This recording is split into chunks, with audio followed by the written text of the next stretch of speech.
Welcome back to the Jackie Kaminski Experience, where we break down the biggest myths, mistakes, and strategies in sports nutrition so you can actually perform at your best. And today, we're talking about something no fighter wants to hear. What if your body's wired to gain fat? And I brought on my good friend and colleague, Cassie Evans, to talk about this. She's also a registered dietitian and published researcher. She holds a Bachelor of Science in Exercise and Sports Science and received her CISSN in 2018.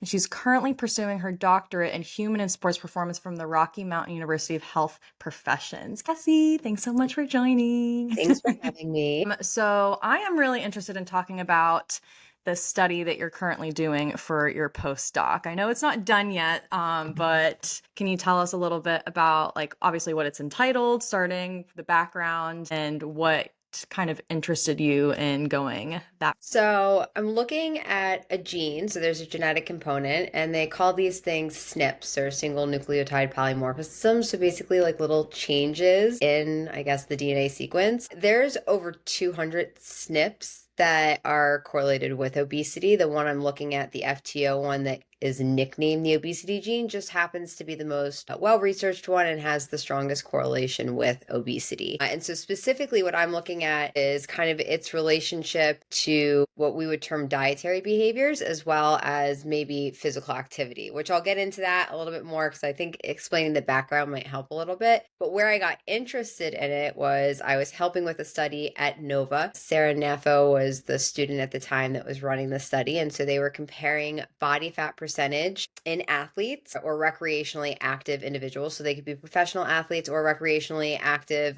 individuals, but more importantly, individuals that were regularly exercising that had what I would deem pretty on the low end of average or very lean body fat percentages. And so what they did was they just compared what we would term the risk or non-risk, right? So depending on which sequence you have, you either have the elevated risk for developing obesity later in life, or you have no risk at all, right? So within this athletic population, when they compared the risk to the non-risk, the risk athletes had higher body fat compared to the non-risk athletes. And these are not people that are overweight or quote unquote have excess body fat. So even in what we would consider, a healthy, lean population, we could still see that difference, right? This particular gene, if you have the risk variation, it doesn't guarantee that you're going to develop obesity later in life. It doesn't guarantee that you are obese. It just says that you have an increased incidence of developing obesity, right? So you could look at it as very similar to some of those risk factors, let's say for, coronary heart disease, that if you have a family history of it, then you're, have a higher risk of it. I think it's the BRCA gene with breast cancer, right? Just because you have the BRCA gene risk does not necessarily mean that you're automatically developing cancer, but you certainly have an elevated risk for it. So I thought that was really interesting, especially with what they saw in that population, in the athletic population. So I did a little dive into it. I also had to present a poster on it, so that kind of helped. And in looking through the research, I saw a couple things. So first, most of the studies surrounding this particular gene are done either in people that are already overweight or obese. And so what they saw was in terms of weight loss, it doesn't affect your ability or someone's ability to lose weight. In fact, in some studies where they compared risk versus non-risk in weight loss, the risk group actually lost more weight. And one theory could be was if you have more weight to lose, then you're more likely to lose more weight compared to someone that doesn't have as much weight to lose. And so right there we see, okay, doesn't affect your ability to lose weight, but we are seeing this difference in body fat, right? So, slightly, excess, maybe not excess, but extra body fat compared to somebody without it. And then I got into very interesting research about dietary behaviors. And so this can kind of encompass a wide range of behaviors. So it could be like taste preferences or food preferences. So, what kind of foods do you like? So what the research shows with this particular gene is that if you have the risk, you're more likely to like or prefer high fat, high sweet foods compared to other foods. And that they also showed in other dietary behaviors. So this could be eating in the absence of hunger, eating past the point of satiety. People with the risk tend to feel more hungry more often, have lower levels of satiety. They will eat in the absence of hunger. They're more likely to do that. And then they just kind of eat a little bit more, right? So what I'm seeing is that it's not necessarily this one thing that might contribute to obesity, but if somebody is mildly hungrier than somebody that's not and just eats a little bit more, over the course of 10, 15 years with the, having a little bit higher body fat percentage, we can see how this might contribute to that. And what I thought was really interesting is they did this cool study, which if I could replicate for my dissertation, so it's actually not my postdoc, my Okay. PhD, but if I could replicate it, I would, but I really tried to stay simple, was they took children and they fed them a meal, and then they put, I'm assuming it was done somewhere in Europe because they say biscuits out, and I think those are cookies. Yeah, yeah. They put cookies, I think 10 to 15 minutes out later after everyone had this like full meal. And then they measured how many kids ate cookies after having a full meal, right? So this is kind of like a measurement of Mhm. eating in the absence of hunger, because obviously at that point, full meal, they're not really experiencing hunger. And so what they found was that children with this risk ate more biscuits compared to children without the risk. And so we can see these differences in dietary behaviors at a very young age. But not everybody with the risk develops obesity. So I've tested myself. I have the increased risk or the risk gene, and I'm not obese, right? So then I started looking through maybe the role of physical activity. And this is where I started to see a little bit of a gap in the literature, is that they don't see any differences per se in level of physical activity, but there's no study comparing people with the risk that are physically active to people with the risk that are sedentary. And so that's hopefully, if I can get enough people that are both sedentary and physically active and have the risk, because I have a lot of markers to meet there. I'd like to compare sedentary to physically active, but so far from what I'm seeing from my population so far is that a lot of people are physically active. That's also a plus, because now I can characterize the dietary behaviors of those people with the risk that are physically active. And it will be interesting to see if maybe physical activity plays a role in the effect of dietary behaviors.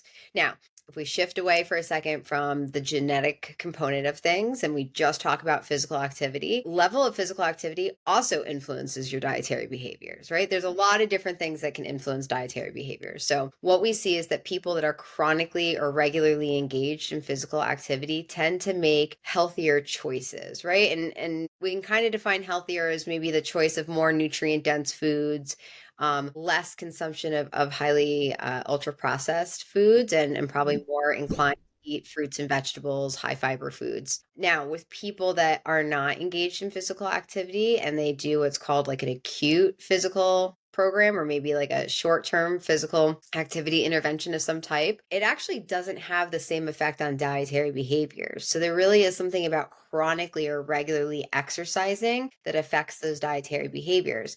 Now, one theory is what they call the health belief model, is that those people that are regularly engaged in health promoting behaviors tend to engage in other health promoting behaviors. They also see that people that are maybe engaging in behaviors that promote their health, like exercise, are more inclined to believe in the value of food and that effect on its health. So it will be interesting to see that maybe in the physical activity, there's going to be a difference, and exercise maybe somehow does influence the dietary behaviors in spite of having the gene. Or maybe it kind of ties more to that health belief models that, when you're just doing all those different health promoting behaviors, you tend to adopt that in every area of your life. But the thing is there's so many different things that can affect gene expression that is kind of outside of my scope of practice, right? So we know there are environmental factors, there's dietary factors. And so this is just one small component of, the effects of the FTO gene. And like I said, doesn't guarantee that you're going to develop obesity, but doesn't affect your ability to weight loss or lose weight. So all hope is not lost if you do have that risk. Interesting.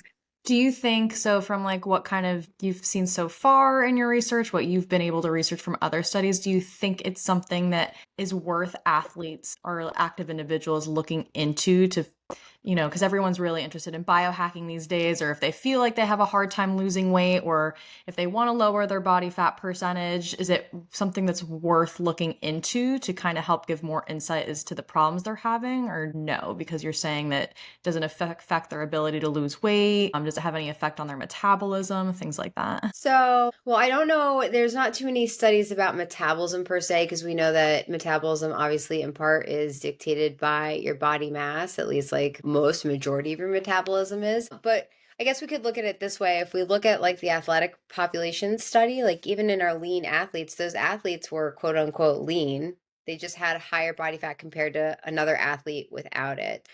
I think maybe in the future there will be more information to kind of dictate training plans and nutrition plans around genes. But right now, I don't think there's enough evidence to do that. And as I mentioned, this is just one, right? There's over 200 SNPs that are related to obesity, right? And then there are other SNPs related to muscle fiber type. And I think at the end of the day, this is a general statement that I'm making, right? So I'm going to start with a general statement, but then you still have to personalize it to like your client. I think nutrition gets, in my personal opinion, like the way to go is kind of boring, right? Like any extreme is normally not a good thing, especially long term. Eating nutrient dense food is always going to be the way to go. Too much of something is never good, too little of something is never good, right? So I think regardless of what your genetic makeup is, especially if you're looking at some of these non-communicable diseases, the nutrient recommendations are almost always the same. Eat high fiber foods, eat lots of fruits and vegetables, make sure that you're getting regular physical activity. Now, when it comes to athletes, especially if we're looking at, people competing in maybe a weight class sport, I still don't necessarily think there's enough information to tailor a plan around somebody's genetic component. But I do think when we're looking at providing personalized plans for your athletes, it's just something to take into consideration in the sense that, okay, they might retain a little bit more body fat, which means we might have to start out a little bit longer or further away when we start doing a weight cut, or, maybe some additional considerations of what can we do to make the weight cut a little bit easier for our athletes, or what can we do to keep them healthy, support their performance, and maybe keep them just, closer to their weight class throughout the year, as opposed to doing these really drastic cuts. Now, so with that, now you're saying it doesn't affect somebody's ability to lose weight, which is really great because I feel everyone's trying to hack, biohack or hack their genes. So for everyone listening, just because you have the obesity gene doesn't mean you can't lose weight. But I'm curious because if it's what they're finding so far is that if you have it, if you do tend to have a higher percentage of body fat, does that mean that, because you know how there's ranges of body fat, right? For what we call essential body fat for females and males, and everyone exists in different ranges. So for the people who have the obesity gene, are they kind of limited in how lean they can technically get, do you think? No, I mean that athletic study showed that. We looked at lean athletes, some of which that had single digit body fat percent. Okay. It just, when you compare the group of risk athletes to non-risk athletes, there was just a difference on So their just average. naturally the risk athletes kind of sat at a higher body fat, but Yeah. didn't mean that So they like I could said, get to much lower ranges. I have the gene. Yeah. And I'm not like a single digit lean person, but I'm definitely not obese, don't have any overweight or excess body fat. I have muscles. So no, I don't necessarily think it prevents somebody from being that, but that just kind of shows you that there's so many other factors that contribute to somebody's health and body composition, right? Like you could not have the gene, and if you're not eating protein and you're not exercising, you could still be obese. I mean, there's people with obesity that don't have the gene. Yeah. It just increases the risk or the likelihood of developing it. What about on the flip side? So if we're going back to weight class sports, or someone, even in active individuals who do, if they're in bodybuilding, or if they have a goal where they want to lose a ton of weight, but then they have a weight regain or rebound, if they have the obesity gene, are they more likely to put back on more body fat than somebody who doesn't? So I haven't seen any research yet that looks at overfeeding and the rate of weight gain. I do have a study in the works right now that's looking at overfeeding specifically from from protein. And because I was doing an overfeeding study, I figured I might as well test the genetic component as well. I don't have the results from that study yet, but I can tell you probably one of the reasons why that area is lacking in science is that it's actually really hard to get people to overfeed, especially because most people don't want to gain weight. Now, it is interesting. I think you had Dr. Antonio on your podcast. So one of the things that he has said before is that from like an evolutionary standpoint, our bodies don't want to lose weight. Like it kind of goes against, I mean, obviously in today's world where we have, an abundance of food, at least here in the US, we're not feast or famine, but not too long ago when food was a little bit more scarce, it wasn't beneficial to be super super lean. Mm-hmm. So I'm sure that might play a role in it as well, or why it might be hard for some people to lose weight, because just, that's not what our bodies want to do per se. Our bodies want to survive, not necessarily look good. Obviously, in today's age, we have the privilege of choosing to eat for aesthetics or performance as opposed to just pure survival. No, 100%. Okay, so I think all of that was really interesting. I mean, to kind of wrap things up for anyone who is looking to or feeling like that they are struggling with weight loss, fat loss, whatever it is, what would kind of be your final tips or takes on someone complaining about that? Slow and steady wins the race, because when I used to work more with like one-on-one counseling as a dietitian, no one wants to do these like hardcore diets and then go off. No one wants the stress of like, oh my God, I have a wedding. And this is things that I've heard commonly. I have a wedding in like 3 weeks. I need to lose 10 pounds in 3 weeks, right? Nobody wants to have to do that extreme on and off. I mean, yes, it might get you that quick fix, but like what you mentioned, the weight rebound that comes from after that, when you do something so extreme like that, you're going to lose fat, but you're also going to lose muscle.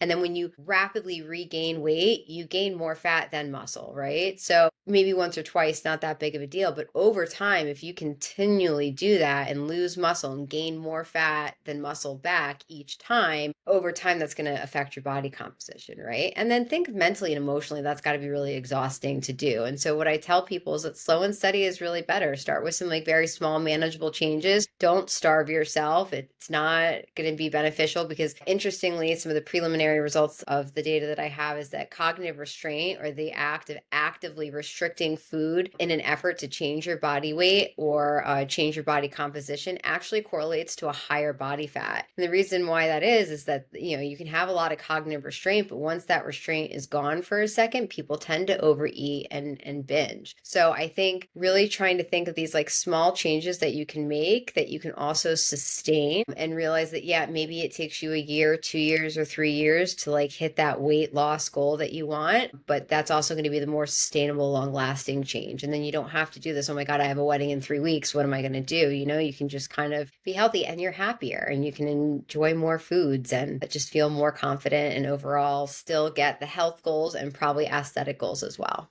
So what I'm hearing is that we can't blame genetics anymore for being overweight or struggling to lose weight. That Not just genetics. I mean, maybe they play a small component, but there's so many other things that play a role as well. But also different body sizes, right? So people do have different body types, and realizing that just because I always use my sister as an example, she's got much stronger legs, bigger glute muscles than I have or will ever have, no matter what I do in the gym. And that's just because our body types are different, right? So like, yes, there are certain things our genes dictate in terms of like our body types or shape, but somebody can't say, "Oh, I have the obesity gene, so I can't lose weight." Going not back yet. to diet, right? You just going back to, healthy eating practices Declaring, eat healthy. and exercising regularly. There's nothing that should limit you and your ability to be able to lose the weight. Awesome. Cassie, thank you so much for sharing your study. I can't wait to see or hear about the final results. Is there, if anyone wants to reach out to you, are you on social media? Where people like look you up if they want to, even stay in touch with your research? Well, on social media, my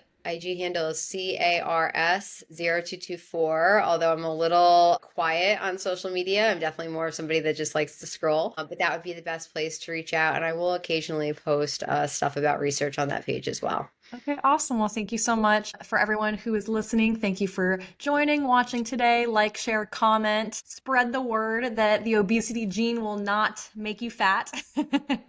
And we'll catch you guys next week.